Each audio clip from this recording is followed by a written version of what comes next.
আসসালামু আলাইকুম। সবাই কেমন আছেন? আশা করছি সবাই ভালো আছেন অনেক। সকাল, সকাল উঠে খাওয়া-দাওয়া করে আমি আর আম্মু এখন যাব শপিং করতে। আমার নিজের ইনকামের টাকা দিয়ে আজকে আম্মুকে কিছু শপিং করে দিব। তো এজন্যই যাচ্ছি। কিছু টুকিটাকি যেসব প্রয়োজনীয় জিনিসপত্র সেগুলোই আজকে কিনবো। তো রেডি হয়ে আমি আর আম্মু বাজারে চলে আসলাম। আমরা অনেকগুলো কেনাকাটা করেছি যেগুলো আমাদের প্রয়োজন ছিল। বাজারে আসলে তো কেনার কোনো জিনিস স্পেসিফিক থাকে না, যেটা পছন্দ হয় সেটাই নিতে ইচ্ছে হয়। মনে হয় সব কিনে ফেলি, কিন্তু সেটা তো সম্ভব না, কারণ আমাদের সীমাবদ্ধতা আছে। সবকিছু শেষে আমরা একটা হাঁস নিলাম, বেইজিং হাঁস, 3 কেজি ওজনের। হাঁসটা খুবই পুরু ছিল। হাঁস কিনে একদম বেছে আমরা পুড়িয়ে নিলাম, কারণ বাসায় গিয়ে এগুলো করলে অনেক সময় লাগে, আম্মুর খুব কষ্ট হয়। হাঁস কিনে নিয়ে এখন বাসার দিকে যাচ্ছে। আমাদের হাত তো একদম ভর্তি হয়ে গেছে। কোন হাতে যে ফোন ধরবো আর কোন হাতে ব্যাগ সেটা আমি বুঝতে পারছি না। আম্মুর হাতেও ব্যাগ আছে আর এইখানে লেগেছে জ্যাম। নওগাঁ শহরের এই জায়গাটাতে সবসময় জ্যাম থাকে। আর এই যে হাঁসটা বেছে নিয়েছি, তো ভিউয়ার্স বাসায় এসেই প্রথমে হাঁসটা বের করলাম। হাঁস অনেক গরম ছিল, যেহেতু গরম পানিতে দিয়ে ওরা পরিষ্কার করে দিয়েছে। তো এখন এটাকে তাড়াতাড়ি ঘুঁটিগুলো বেছে তারপরে কাটাকুটা করতে হবে। আমার আর আম্মুর কাজ আজকে আরো বেশি বেড়ে গেল, কারণ আমার আর আম্মুরই এই কাজগুলো করতে হয়। যাই হোক, আমি কিন্তু এর আগে কখনোই বেইজিং হাঁস খাইনি। আমার খুব শখ ছিল বেইজিং হাঁসের। তো আজকে আম্মুকে নিয়ে গিয়ে এই জন্য কেনাকাটা করলাম। আমি আবার একদমই দরদাম করতে পারি না, আম্মু খুব ভালো দরদাম করতে পারে। এদিকে আরো নিয়েছিলাম চিরুনি, আম্মুর 2টা ব্রাশ নিয়েছি আমার আর আম্মুর জন্য। এদিকে 1 হালি ডিম নেওয়া হয়েছিল আর 1 হালি কোয়েল পাখির ডিম নিয়েছি। আম্মুর জন্য ভীম লিকুইড লাগতো, সেটা নিয়েছি। তারপরে প্রেসার কুকারের একটা বেল্ট আমাদের নষ্ট হয়ে গিয়েছিল, সেটা নিলাম। একটা দাঁতের মাজন নিয়েছি, মাজন দিয়ে নাকি দাঁত মাজলে অনেক পরিষ্কার হয়। এর আগে আমি মাজন ইউজ করিনি, দেখি এবার ইউজ করে কেমন ফলাফল। এদিকে 2টা সাবান নিয়েছিলাম, তারপরে জুই তেল নিলাম। আম্মুর চর্মরোগের জন্য একটা অয়েন্টমেন্ট, তারপরে ঘড়ির ব্যাটারি, কয়েক রকমের পাঁপড় নিয়েছি। পাঁপড়গুলো বিকালে একটু খেতে ভালো লাগে ভেজে, তো পাঁপড়গুলো নিয়েছি। এদিকে অনেক দিন ধরে কাঁটা চামচ কিনতে চেয়েছিলাম, তো আজকে গিয়ে 2টা চামচ পছন্দ হয়ে গেল। 2 ডজন চামচ নিয়ে নিলাম এইখানে।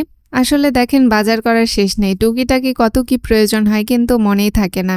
আবার দেখবেন বাজার থেকে যখন বাসায় চলে আসি তখন ঠিক মনে পড়ে যে এই জিনিসটা ছাড়া পড়ে গেল। তো যাই হোক, আমরা ওগুলো সবকিছু সাইড করে এদিকে চলে আসলাম তাড়াতাড়ি করে হাঁস বাছার জন্য। আমার আম্মু হাঁস কিনতে চায় না ঘুঁটি বাছার জন্য, আর ওইদিকে আব্বু কেনে না অ্যালার্জির জন্য। কিন্তু আমার ভীষণ হাঁসের মাংস পছন্দ, আমি খুবই হাঁসের মাংস পছন্দ করি।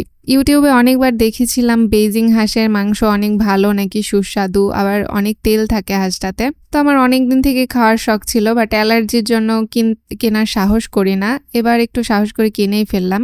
ইদানিং আম্মুর খুব অ্যালার্জির সমস্যা হচ্ছে, তো আম্মু এদিকে ওষুধ খাচ্ছে। আমি বললাম ওষুধ খাও আবার এই সবও খাও, কোনো সমস্যা নেই। জীবন তো একটাই, অসুখ তো হবেই। অসুখ হবে আর অসুখের পাশাপাশি খাওয়া দাওয়া করতে হবে।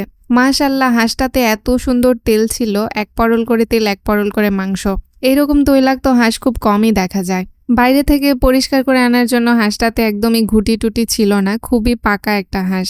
যাই হোক, এটার মাংসটা অনেক সুস্বাদু হবে আশা করছি।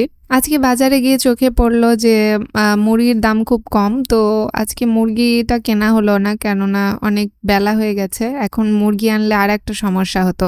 এমনিতে এই হাঁস কেনার জন্য আম্মু আমাকে অনেক কথা শোনাচ্ছিল, আর এর উপরে যদি মুরগি টুরগি নেওয়া হতো তাহলে তো কথাই নেই। হাঁসটা 3 কেজি ওজনের ছিল, তো কাটাকুটা করে আমরা দেখছি যে ভিতরে কোনো ধরনের দোনা ছিল না হাঁসের। খাদ্য খুব কম খেয়েছে হাঁসটা। হাঁসের নাড়ি ভুঁড়িগুলো ফেলে দেওয়ার পরে দেখলাম হাঁসটাতে ভালোই মাংস ছিল আর এত সুন্দর তেল। এই হাঁসের চামড়ি খেতে যে কত সুন্দর লাগবে এটা খাওয়ার পরই বোঝা যাবে। হাঁসটা কোটার সময় আম্মু বলছিল যে হাঁসটা তো অনেক ভালো, অনেক তেল আছে।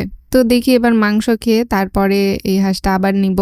আমাদের মাংস কাটাকুটার পরে যে এতগুলো হলো, মাংসটা ঠিকঠাক মতো ভালোই হয়েছে আলহামদুলিল্লাহ, মাশাআল্লাহ। আর আমি এই হাঁসের তেল আর চর্বি দেখে অবাক। তো হাঁস কাটাকুটার পরে আমি আর আম্মু খেতে বসেছি ভাত। আজকে ভাত নিয়েছি, হাফ বিরিয়ানি নিয়েছি, এদিকে ভুড়ি নিয়েছি। ভুড়ি দিয়ে আজকে সাদা ভাত বিরিয়ানি দুটাই। গতকাল রাত্রে একটু পোলাও মাংস করা হয়েছিল, তো সেই পোলাওটা বেঁচে গেছে। ওই পোলাওটা একটু হাফ নিয়েছি আর হাফ ভাত নিয়েছি, আর এইদিকে ভুড়ি দিয়ে ভাত খাচ্ছি। মাশাআল্লাহ, অনেক ভালো লাগছে। আজকে এই জন্য আম্মুকে দুপুরে এসে রান্না করতে হয়নি, রান্না করাই ছিল, জাস্ট আমরা গরম করে খাচ্ছি। আজকে আর ব্লগটাকে বেশি বড় করব না, এখানেই শেষ করছি। সবাই ভালো থাকবেন, আল্লাহ হাফেজ।